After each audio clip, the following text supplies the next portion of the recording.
What is going on, everybody? My name is Jackson from JD Sports Zone, and today I have a very special guest. I've been a big fan of his for about 10 years now, Cisco from Dodgerfilms. Cisco, thank you so much for taking time out of your day to do this. How was your holidays? And thank you once again. Man, busy holidays, bro. Busy, busy, busy. I got a newborn. Well, I can't call him a newborn. He's gonna be 2 years old, but to me, he's still like a newborn, right? But yeah, man, he's been keeping us busy. Holidays was expensive, expensive holidays, but hey, we got through them. We're in the new year, and just happy to be on this side of 2026 right now, man. Again, I'm super excited to have you on. I'm glad you had a good holidays. But I want to start off with my first question. You joined Dodger Films about 10 plus years ago, and you also have your own YouTube channel as well. I want to ask you what did you kind of drive yourself into the content creation route, and how did you get started with that?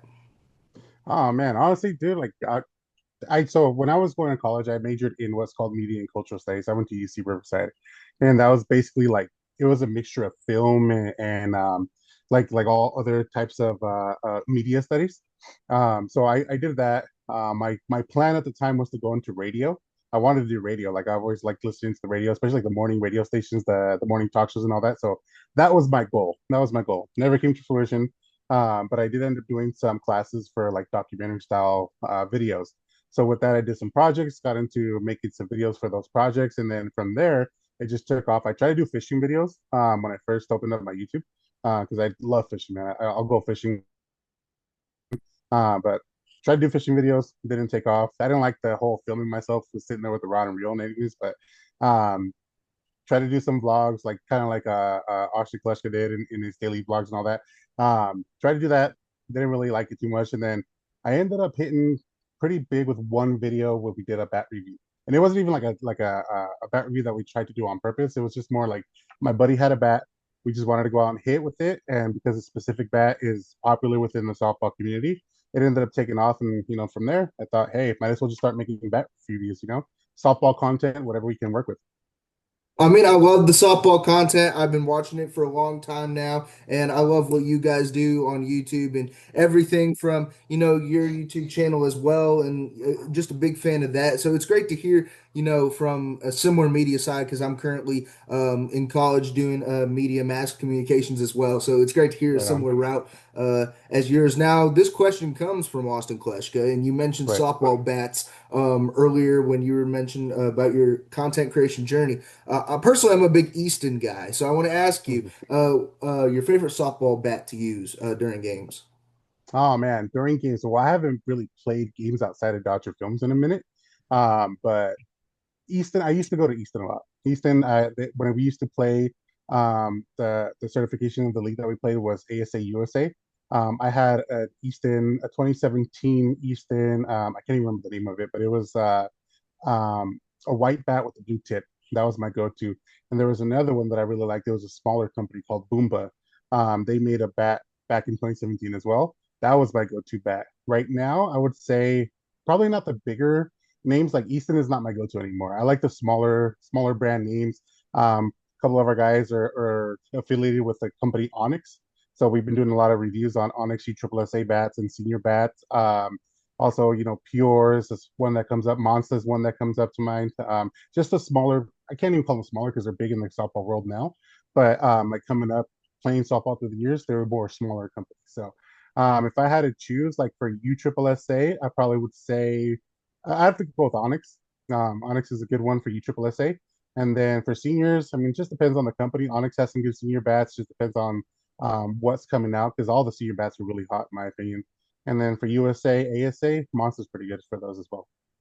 I mean, I love Onyx for sure because I play a lot of softball with some of my college friends just Mhm. on weekends and stuff. I'm not very good, and I stick with Oh, my right. Easton bat, so I might have to switch up the bat, and I might have to take the Cisco route and go with some Onyx bats. And I've seen the Yeah. home run derby videos growing up. What kind of bats did you use in those videos?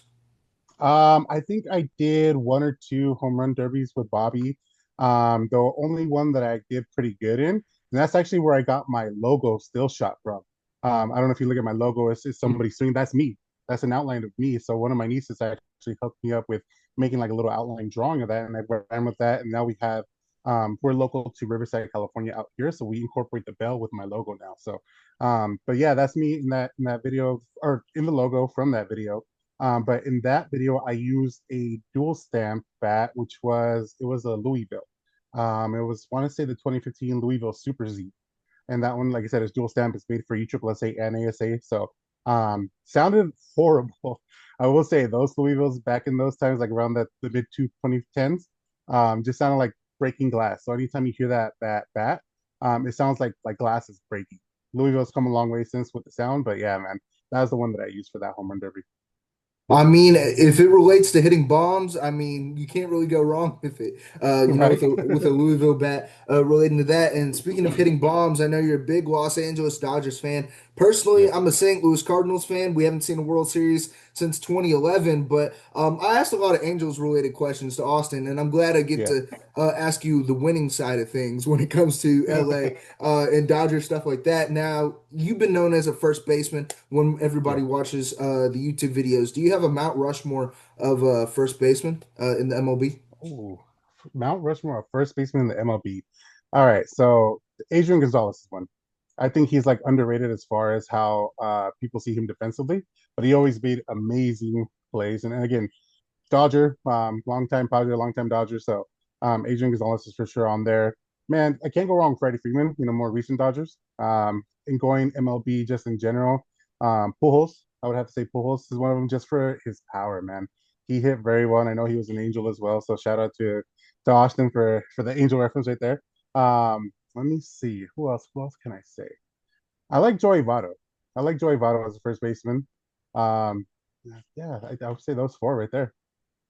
I think it's a phenomenal list. I'm glad you put out the Albert Pujols name as a Cardinals fan. Joey Votto, I love him too, even though he was a Cincinnati Red. I love the Yeah, content, he puts out. And I live in the Atlanta area, and I go to college in the Atlanta area. So the name Freddie right. Freeman kind of puts a little bitter taste in some Yeah, Atlanta fans' mouths. So when they watch this, I love the name that you put out, Freddie Freeman and Adrian Gonzalez, Agon. I was a big fan of his. So honestly, I think that's a great list. Now, obviously, you're a Dodgers fan, and the yeah, news broke yesterday that Kyle Tucker signing with the Los Angeles Dodgers. I mean, that 1 through 9 is absolutely stellar. The rotation. I yeah, mean, you have guys in your bullpen who can be everyday starters in that rotation. I want right. to ask you, as a Dodgers fan, what are you most looking forward to? Maybe something you didn't see in the past 2 seasons in 2026 as a Dodgers fan. Man, just to keep winning. Honestly, I know we saw a lot of it this season for the lineup that we had. I totally expected us to break 100 wins, but didn't happen. Baseball it's one of those where like you can't predict it, and that's why I love baseball, man. You can predict other sports like who's going to win this weekend with the NFL playoffs. You can kind of predict that, and it comes to fruition. But with baseball, you can't predict it, so it's so up and down. But yeah, I'm just looking forward to more wins. Hopefully, they do break 100 wins this season. Kyle Tucker in that lineup, I think another lefty power bat, I should say. It's going to be nuts putting him behind Otani. And I've seen like some mock lineups already putting him in the 4 hole. I think that's the perfect spot for him. But yeah, man, just I'm excited to see where we go without Kershaw as well. He's retired. That was my guy. He was my favorite pitcher for a long time now. And yeah, I'm sad to see him go, but I'm happy to see him leave with the win. But it's just going to be different to see how the team meshes together without that presence there, even though I'm pretty sure they're going to be fine. But yeah, just to see how the team does without him there. I mean, it's great you have such a positive mindset for the 2026 season. We get to see Kershaw in the WBC, so I'm super Yeah, I excited to saw see that. that Oh, same, man. before he retires. And I mean, you still have guys like Hai Sung Kim on the bench that can Yeah. be an everyday starter for other teams. So it's great to hear a positive side. I can't really say much as a St. Louis Cardinals fan with losing Arenado and Sonny Gray and everybody like them, but we're in rebuild mode. It will be fine. It will be fine. You'll get back on top. But I mean, we talked about the Mount Rushmore side for first baseman. I want to ask you about the Mount Rushmores of illustrious guys in the Los Angeles Dodgers system. I mean, just to name a few, obviously Clayton Kershaw, Sandy Oh Koufax, yeah. Fernando Valenzuela. Who's your Mount Rushmore of Dodgers? Man, well, you hit three already as it is right there. So Kershaw, Valenzuela, man, who else can I throw in there? Um, this is gonna sound weird because he wasn't that good of a player towards the end of his career with us, but Austin Barnes, because that's my guy. He's from my hometown, so I always throw Austin Barnes in there. That's my guy right there. I always say that we won the World Series because he got the base hit that knocked out Blake Snell in 2020. So that's my guy, Austin Barnes. He's definitely on there. Man, just to think about it, like off the top of my head, I have to think about it. Like Dick Koufax is one, Kershaw. Um, let me see. Ron Say, you have to throw Ron Say in there for sure. The Penguin, he was big. Of course, you got to go with the classics. Jackie Robinson, Pee Wee Reese, the old school back in the day guys from the Brooklyn and then also Los Angeles days. Man, who else would I throw in there? Who else? Who else? Let me see. Gagne. I would throw in there Gagne because even though he had that whole, the PED stuff going on, but yeah, you can't beat a closer who wins a Cy Young. So Gagne's definitely one of them.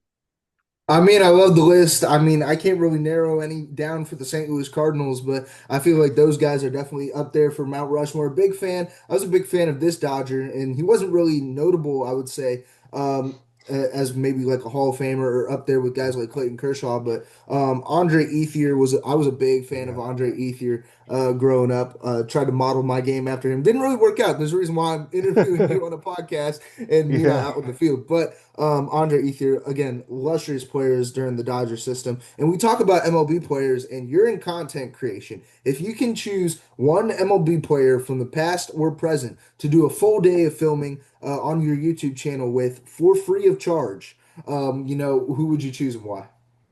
Man, okay, so I recently saw him doing some softball stuff. I would definitely have to say Manny Ramirez. He was one of my favorites growing up too. As a kid, I watched Major League, the movie, and thought the players that were in the movie were actual players on the actual real Cleveland Indians team. So I ended up kind of taking a liking to the Cleveland Indians. Now that the Guardians is a little different with the name change. But when Manny was coming up, I liked Manny, and then he went to Boston. And then he came to LA. So when he came to LA, I was super stoked. But yeah, he's one that I would definitely like take a day, create some content, just sit there and watch him hit bombs to left field, and hopefully, learn a thing or two from him. I'd love to spend a day with Manny Ramirez. Back in 2011, I was 7 years old, and that's wild to say, but I was 7 years old in 2011. And Manny Ramirez, I wasted money on a Manny Ramirez athletics jersey, and I kind of regret it. Yeah. I should have, maybe Boston Red Sox, maybe Dodgers, but Manny Ramirez is definitely a guy I'd love to spend a day content creation with. Now, I want to ask you, obviously. You're a big content creation guy. Again, have your own YouTube channel. Is there any big projects or any advice you would have for aspiring content creators like myself who want to make it like maybe in the business like that or just on a continued grind? Just keep at it, keep grinding. With my niche, we do softball bat reviews, so we don't always get the views that we would like. Depending on the bats that we also review, some of them don't get as much attention as like the bigger name brands like Easton and Mikan and all that. But don't let that discourage you. Especially for whatever kind of content you want to get into, or for anybody else watching, any kind of content that they want to get into, just keep at it, keep working because the views will be there eventually. And if you keep working at it, it becomes fun.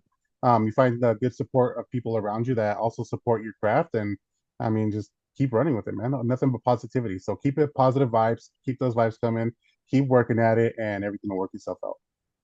I mean, I love the outlook and I love the positive vibe side of, content creation because this industry, not just the sports media industry, but content creation, you have to be mentally tough because sometimes, Oh yeah, when the views don't hit, there's some people who, want to quit and I'm like, don't quit. You want to be on the ground. I've been doing this for about 3 years now. yeah, So it's good to get you on and a guy who's had an illustrious career in content creation, and I love appreciate it. everything you do, Cisco. Truly. Now I want to ask you this. If you can create a custom, I normally ask this question to banana ballers, but I would love to ask Hmm. this question to you. If you can create a custom bat out of anything that's not baseball related, Hmm. what would you create a custom bat out of and why? What do you mean not baseball related? Like anything like Dodgers or stuff like that? Yeah. I mean, I asked a guy who he would create something maybe out of beach attire, and he said like Oh, a okay. coconut and or steel or something like that. Yeah. Got it. So it's funny because me and my buddy were talking about this the other day, and so we have this idea of creating a bat, and he likes those little homie figures. I don't know if you know what those are, but they're like the little cholo figures that from back in the day they kind of made a comeback, but I don't really see them around too much. And he had an idea of putting like some of us. made drawn out to look like little homie figures and put them on the bat and kind of create like our own little design with that. So I thought that was cool because we've worked with actually this company right here, Classic. They made us a jersey that looks like the attire that some of the homie figures wear. And so I thought that was a cool design with the color scheme and all that. We'd be focusing around black and silver. So yeah, definitely the homie side of the artwork on that. I would love to see that as a custom bat, maybe use it in a future home run derby. And I feel Oh like yeah, if you put it out on the Cisco baseballshop.com, I feel like that would sell very well. I know I would yeah. pay for it. Oh, I'd for pay sure. for it for Yeah. sure. But I want to ask you this. I asked this to MLB Network's Greg Caserta, and I would love to ask you this question. I know there's a lot of baseball takes out there that people believe in that seem outrageous. Personally, back in earlier his career, I said that Nolan Arenado was going to be better than Chipper Jones. Does not Mhm. look like that's going to happen now. Right. But I want to ask you: is there a baseball take that you think, or some people think, are is outrageous, but you believe in? Um, yeah, I don't know if it's people think it's outrageous, but it's more so that idea. And I'm gonna go back to my Dodgers of this one because I've heard a lot of people say that they're ruining baseball, especially with the signings and all that. Just throwing out money left and right. But in my opinion, they're not ruining baseball. Totally up on the owners to, go out and shell out the cash. If they want to pay the luxury tax, that's on them. But I know they make all that money back. So yeah, that's one of those things where I'm like, hey, quit saying they're ruining baseball. They're making it better, in my opinion. But at the same time, your owners got to step up. 100%. I know Chain Bloom is not spending a single dime. He spent it on Dustin May, and that's pretty much it. That's all Hey, we D got Man, this that was our offseason. guy. I love Dustin May. I'm excited to see what he does in St. Louis, in that side of things. Somebody told me that if Yasiel Puig didn't go down the route he was he would be a Hall of Famer. Oh, dude, That's absolutely. I love Yasiel Puig, outside of what he did, but honestly, Yasiel Puig was a phenomenal baseball player. And Hmm. if he was ever brought back into MLB, come to the St. Louis Cardinals. We need a power bat. We need something. I don't really know what we're heading towards, but we need something. But Yeah. I would love to ask you this because you talked about big changes in baseball, like the Dodgers spending all this money, for big name players like Kyle Tucker, Yoshinobu Yamamoto, guys like them. And I want to ask you this. Obviously, you've seen the big changes in baseball with the ABS strike system, the pitch clock in recent years. What are your thoughts on the pitch clock and the ABS strike system as a baseball fan? I think the pitch clock worked out really well because it sped up the game and it kind of like made it not, I can't call it boring because I know for like people who actually enjoy the game, it was never boring because I would always watch from first pitch to last pitch, right? So for that, for me, like it was never boring, but I know with the younger generations, like you got to keep them engaged. And so I think it really helped keep the movement on the field going for younger generations to keep engaged that way. With the ABS system, I think it's going to work out.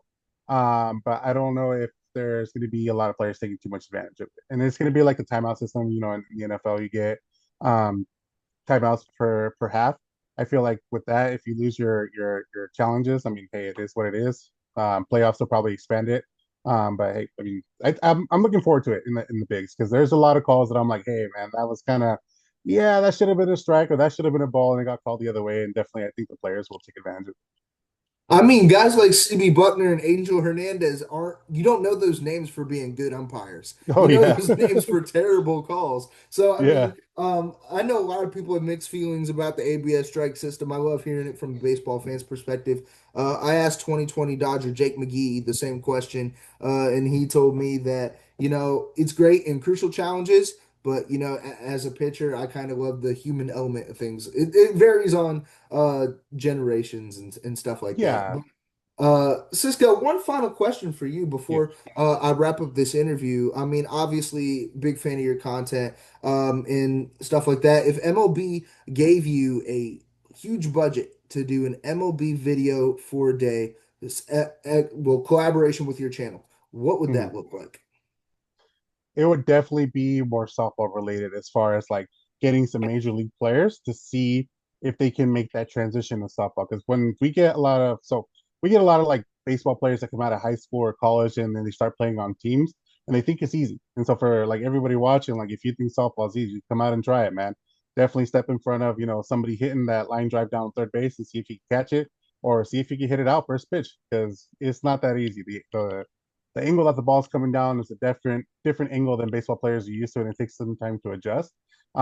Playing a little bit closer to the batter on the infield takes time to adjust, and even reading the ball off the bat in the outfield in a softball setting, it takes time to adjust. So definitely would collaborate as far as like getting more softball content on a major league side, getting some major leaguers to try to take a couple swings with um, Onyx bats, for example. I'd definitely love them to try some lower or smaller name companies. And then yeah, man, just see if they can adjust. If they can adjust, I mean, come on and play with us. I mean, might as well incorporate that in the MLB. I don't see Yeah. maybe guys like Chris Taylor using a softball bat wherever, Yeah. post retirement like that. But Cisco, thank you so much for taking time out of your day to do this episode and interview. It's truly an honor to get, one of my content creation idols on an interview like this. And I hope you have an amazing day. Thank you so much again. No, I appreciate your time, brother. Thank you. You guys all have an amazing day too.